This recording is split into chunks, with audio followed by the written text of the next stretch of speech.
Pete the Cat and the Lost Tooth. Oh no, Pete lost a tooth. What should he do?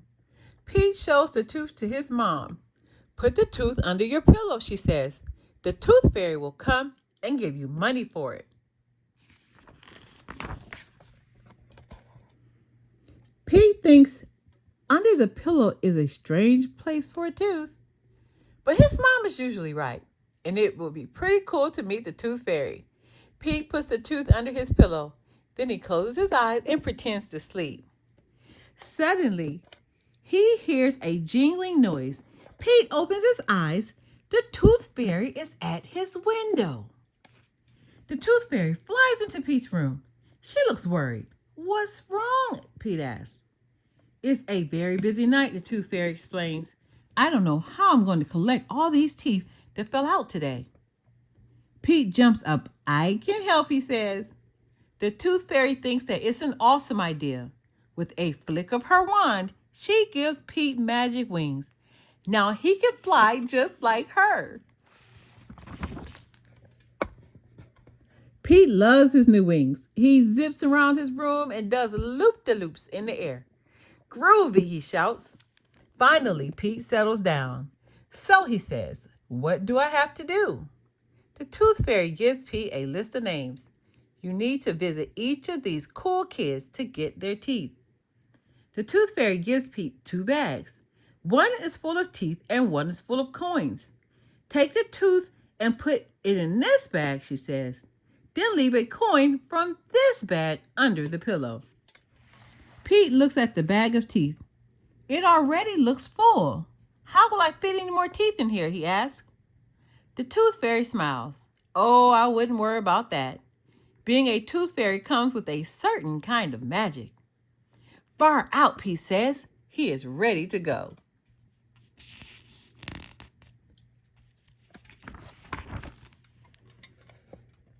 Pete's first stop is Callie's house.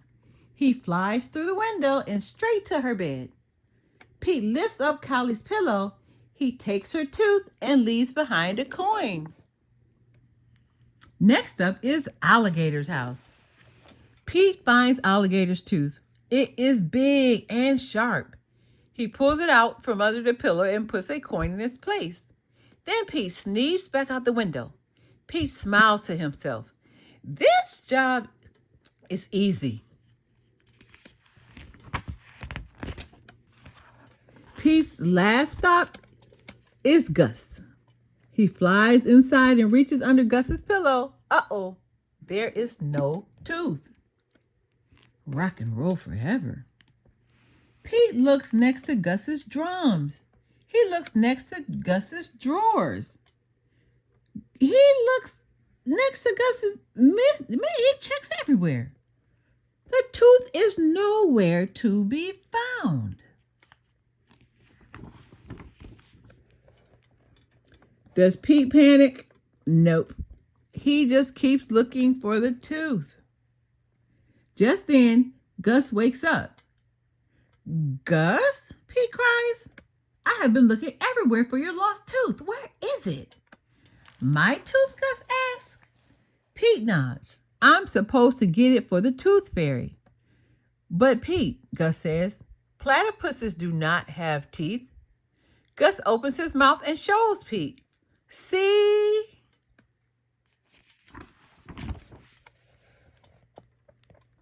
Far out, Pete says. No teeth at all? Gus shrugs. Sorry, it would have been nice to join in the tooth fairy fun. Pete smiles. No worries, he says. He takes a coin from his bag and slips it under Gus's pillow. Thank you, says Gus. You're welcome, Pete says. Good night. Pete leaves Gus's room and heads home. On his way, he comes across the tooth fairy. All done, she asks. Did you have any trouble? Pete shakes his head and holds out the 2 bags. Nope, everything went great. That was awesome. Thanks, Pete, the tooth fairy says. She takes the bags. I should be getting to my next house. As Pete makes his way home, he thinks about Gus. Not everyone is the same, but being kind is always cool. That sounds like the perfect title for his next song. The end. Pete the cat out of the world. No, Pete the cat out of this world. Pete is very happy. He has been chosen for a super groovy mission. He is going into outer space. He will be the first cat to walk on the moon. But first, Pete has to be trained.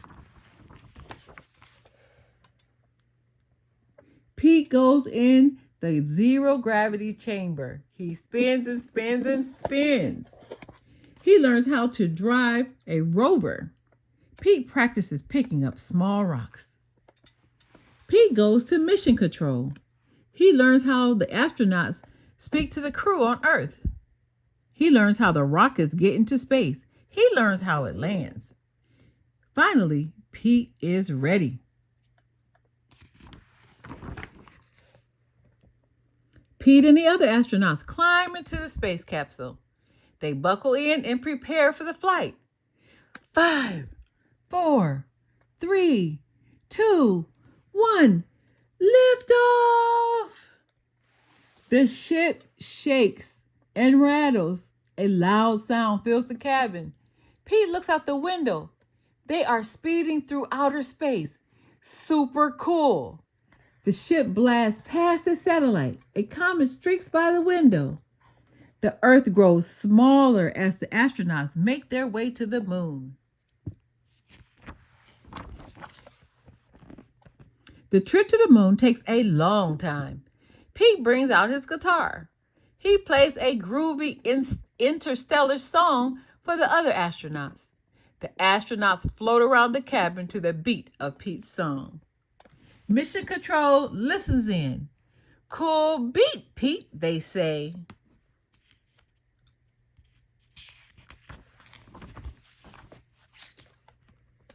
Finally, the rocket lands on the moon. Pete straps on his spacesuit. He opens the door and climbs down the ladder. His feet touch the ground. Pete and the other astronauts walk around. It's time to explore. Pete looks at the surface of the moon. It's bumpy and kind of dusty, nothing like the ground at home. He climbs into the rover. He uses his training to drive over the surface of the moon. Pete collects moon rocks to bring back to Earth and maps the moon's surface. Pete takes out a special camera. Pete's mission is almost complete, but first he has one more job to do. He straps on a jetpack and heads toward Mars. Pete takes out a special camera. He points it at the red planet and starts to take pictures. Pete zooms left, he zooms right. Snap, snap, snap. Soon he has thousands of pictures. Oh no! Pete lost track of time. He has drifted too far away from the moon. He has to make it back before the ship takes off for Earth. Pete refires his jetpack. He zooms toward the moon's surface. If he does not make it back, he will be stuck in space forever.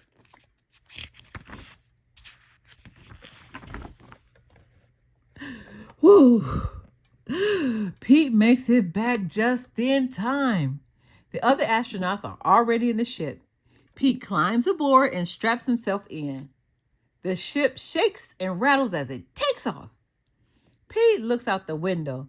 The moon grows smaller as the astronauts begin their journey back to Earth.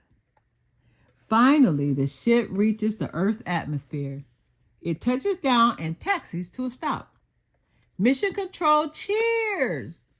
They are glad to have their astronauts home safe, and they can't wait to see the pictures and rocks Pete collected.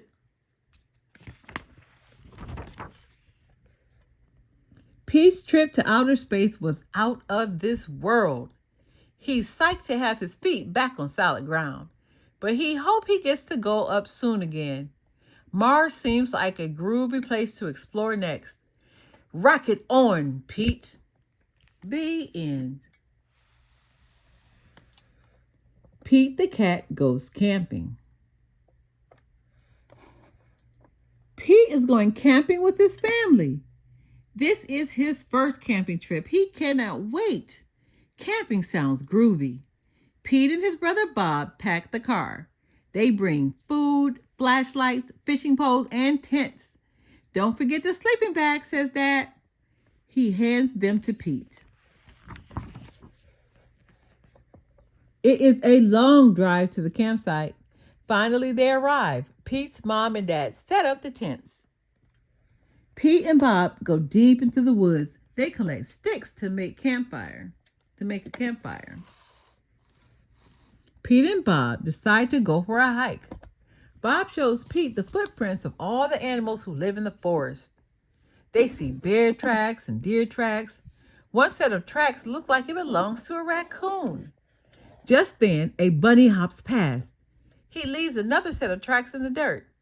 Pete looks at a big footprint. Far out, he says. Look how big this is. Look, Bob. Bob bends down. I don't know what animal made that, he says, but I bet it's not something we want to run into. Bob and Pete make their way back to the campsite. Their dad is waiting for them. Come on, boys, he says. It's time to catch our dinner. Pete's dad holds up a fishing rod. Who wants to try? Bob doesn't like fishing. He stays at the campsite to get the fire going. Pete wants to try. He and his dad go to the lake. They have to be very quiet so they don't scare away the fish. Finally, Pete feels something tug on his line. He caught something. Pete and his dad bring their catch back to the campsite. That was awesome, Pete says. Look what I caught. Pete's mom takes the fish from him. She cleans it and cooks it over the campfire. It is delicious. Great job, Pete. After dinner, Pete and his family gather around the fire to keep warm. It is getting dark out. Pete looks up at the sky. He has never seen so many stars before. How about a story? Pete's dad asks. Bob jumps up. I've got one, he shouts. Bob tells Pete and his parents all about a big, hairy giant who lives in the woods. Every night he prowls the campsites looking for snacks. Bob says, in the morning, all that's left are crumbs and giant footprints. In fact, his feet are so big that they call him Bigfoot.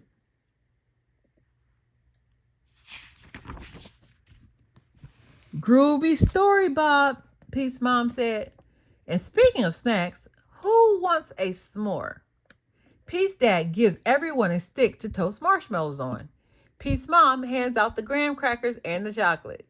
Soon, everyone is enjoying a lovely dessert.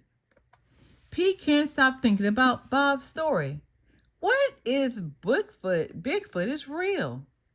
Don't let Bob scare you, Pete's mom says. No one has ever seen Bigfoot.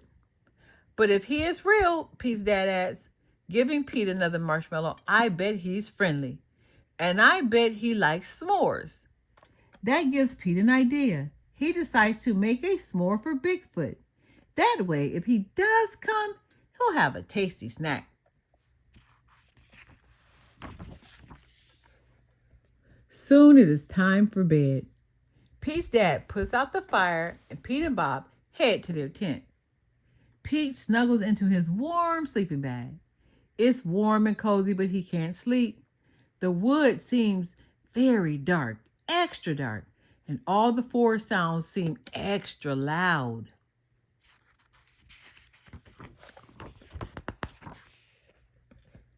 Crack! Pete sits up again. Bob, did you hear that? He asks. But Bob is fast asleep. Pete hears another crack. He listens carefully. Is it Bigfoot? Pete opens the tent and looks around, but it is too dark to see anything. The next morning, Pete is the first one to get up. He rushes outside and looks around. He doesn't see any broken branches. There aren't any footprints.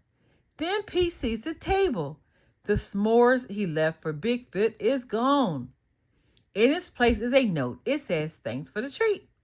XOXO," and is stamped with the biggest footprint Pete has ever seen.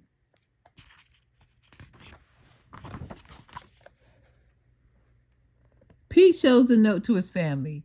"I knew Bigfoot was real," Bob shouts. Pete smiles. He knows now that Bigfoot isn't scary. Just because he looks different doesn't mean Pete should be afraid of him. Pete starts looking for sticks. He can't wait to make another s'more for his groovy new friend, Bigfoot. The end. Pete the Cat and the Treasure Map.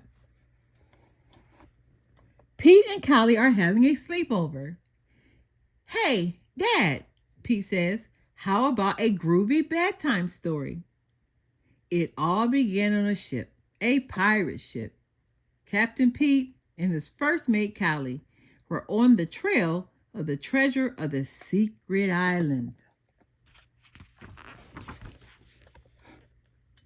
Captain Pete steered the ship through the big waves, the wind pushing at the sails. "Let's go, mateys," said Captain Pete. "We'll be there in no time." Suddenly, first mate Callie spotted something in the water. It was a big green head. "What's that?" she asked. Just then, the boat began to rock. A giant arm reached up and splashed at the water, making waves that crashed down onto Captain Pete's boat. "Ah!" yelled the crew. "It's a monster! Run for your lives!" But did Pete worry? Not at all. He knew just what to do. Captain Pete raced below decks. When he came back, he was holding his guitar. "That monster isn't trying to hurt us," he said. "He's rocking a cool beat." Captain Pete began to rock out on his guitar. The monster nodded his head along with the music. Then he began to splash his arms in time with the music. "See," said Captain Pete, "he's not a scary sea monster at all. He's an awesome sea drummer."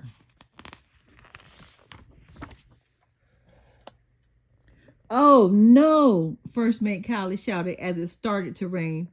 "Look, lightning. There must be a storm coming." "Batten down the hatches," Captain Pete shouted. "Everyone get ready. This looks like it's going to be a big one."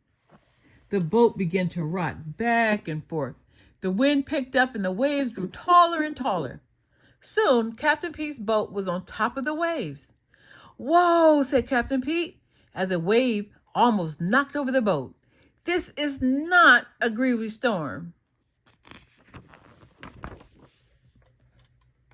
Just then, Captain Pete had an idea. "Hey there, friend," he yelled to the sea monster. "We need some help." The monster grabbed the ship and held it up, high above the water. The wind continued to lash the boat, but the crew was safe. The waves couldn't topple them as long as they were in the monster's grip. Slowly, the wind died down and the water went back to normal.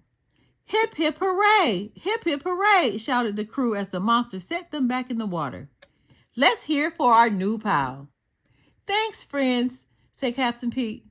"We never would have made it through the storm without you." The monster grinned. He was happy to have helped his new buddies. Suddenly, First Mate Callie spotted something in the distance. It was Secret Island. "Land ho!" she shouted. The pirates rushed over to look over the side of the boat. All that wind had moved them exactly where they wanted to be.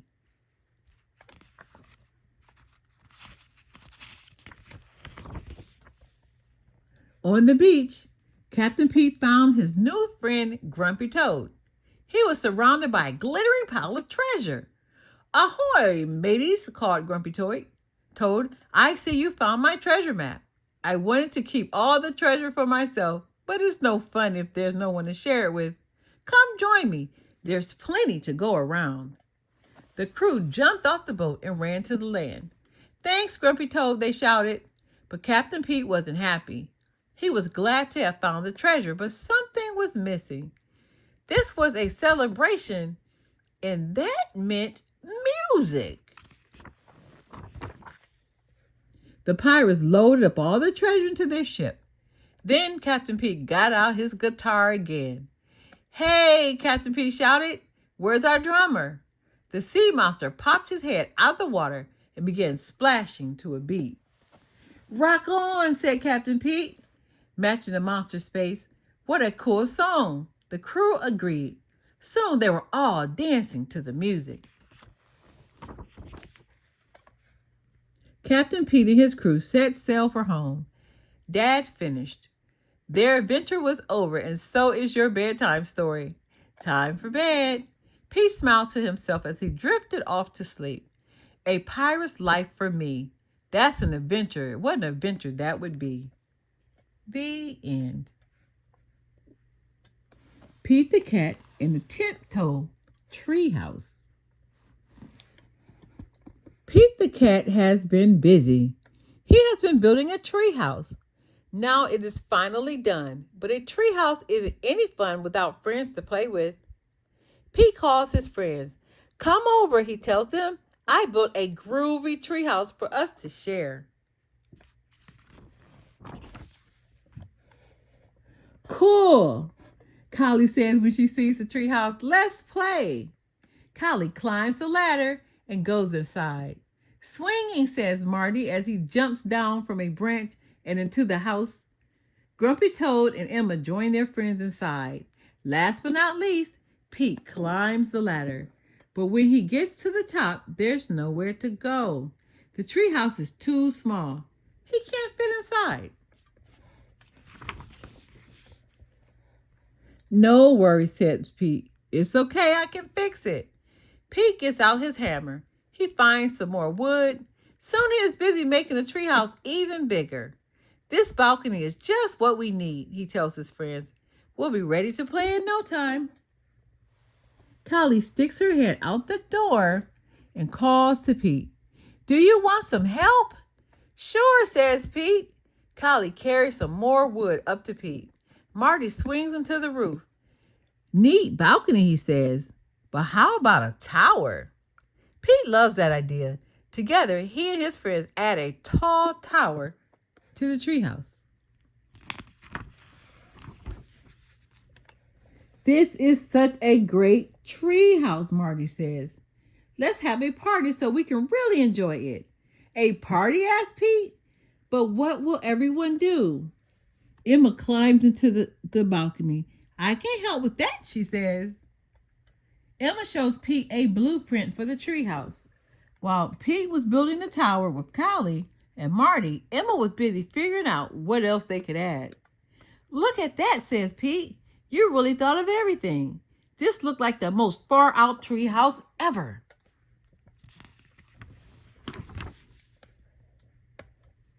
Pete and his friends have a lot of work to do.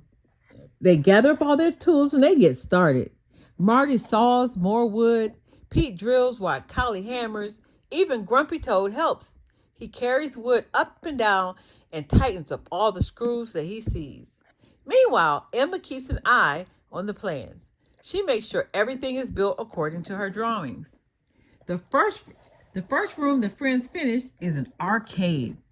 They fill it with all their favorite games.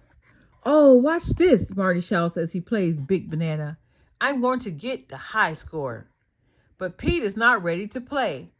Come on, he says, we still need to build the rest of the rooms.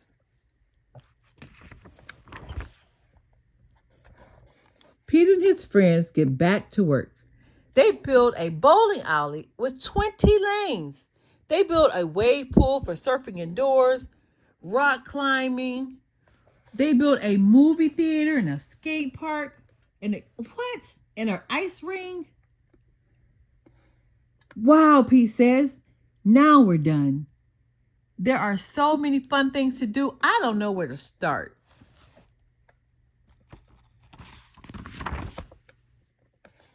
Collie wants to go bowling first. Pete brings her over. He gets her ball and sets up her pins. Emmy wants to go to the movie.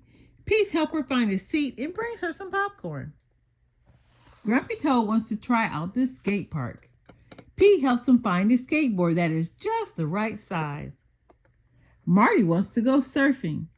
Pete brings him to the wave pool and gets him a surfboard. Pete is tired from running back and forth. He has been so busy helping his friends, he hasn't had a chance to try any of the cool rooms for himself. Even worse, he's all by himself. Pete calls his friends. This is supposed to be a party, he says, but we're all alone. Everyone come down.